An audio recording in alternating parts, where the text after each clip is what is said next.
High Point has one of the best and most successful TSA chapters in the state. So during the 2008-2009 school year, as part of the Engineering Design Technology 2 class, the major project that students have to do is design and develop anything that will improve anything using electronics. So this particular group of students, after several weeks of being unable to come up with any viable problem, one of them was fortunate enough during a dinner conversation with her mom, who was a nurse, to hear her mom complaining about the fact that when patients would arrive in hospitals with various conditions, oftentimes they would end up being treated for bed sores while they were there because of the time that they had to spend there from their original condition. When her mom said this, it kind of triggered something in her head about bed sores, what they were. She didn't really know much about them. So she came back to her partners the following day in class, asking about bed sores, starting to research bed sores. And shortly thereafter, the whole group realized that this was a chronic problem in US and international hospitals that would occur to patients who were there for other conditions.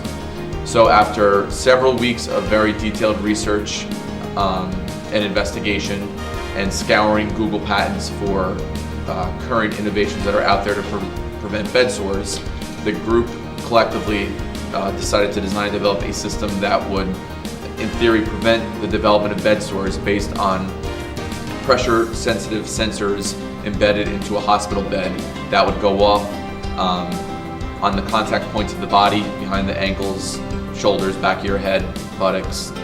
Based on the weight of the patient, the sensors would go off periodically to help stimulate blood flow and ensure that blood flow was still taking place through the patient's body. That was the project. So with that project, they qualified to go to the New Jersey State TSA conference, which was in the spring of 2009, and they finished second there, which qualified them to go to nationals, which that year was in Denver. So the group continued to work on the process from March of 2009 through June or early July of 2009, whenever it is that we went to TSA Nationals.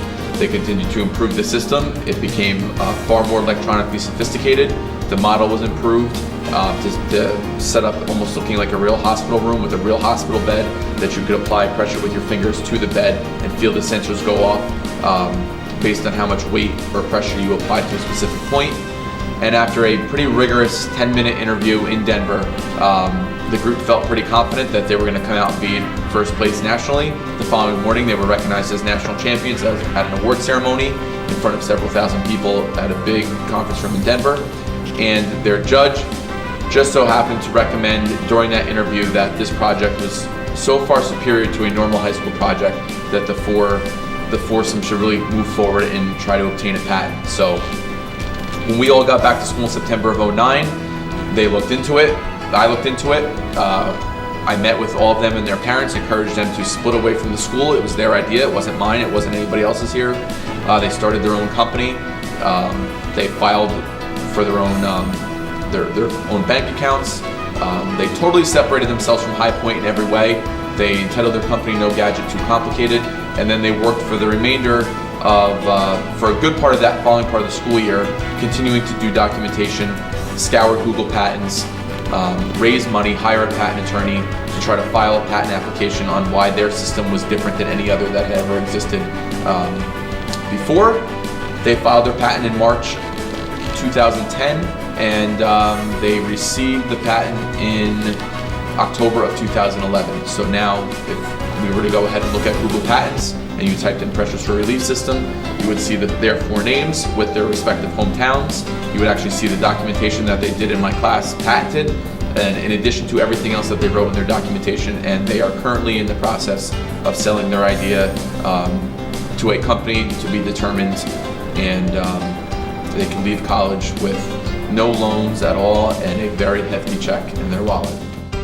One time, one of our students on our TSA trip had to be questioned by them because he was bringing his electronics project on board.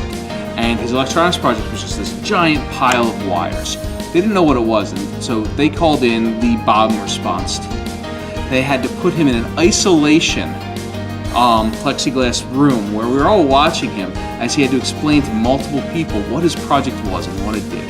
And so the head of the bomb response and SWAT team at Newark International Airport had to come out to interview him as he explained what the project was.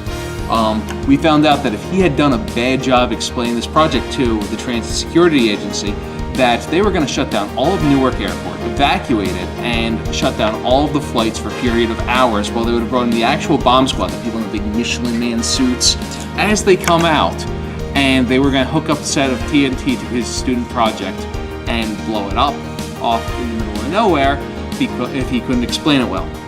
He then flew out to Colorado, where he did well on his oral presentation and got first place on this project in the country.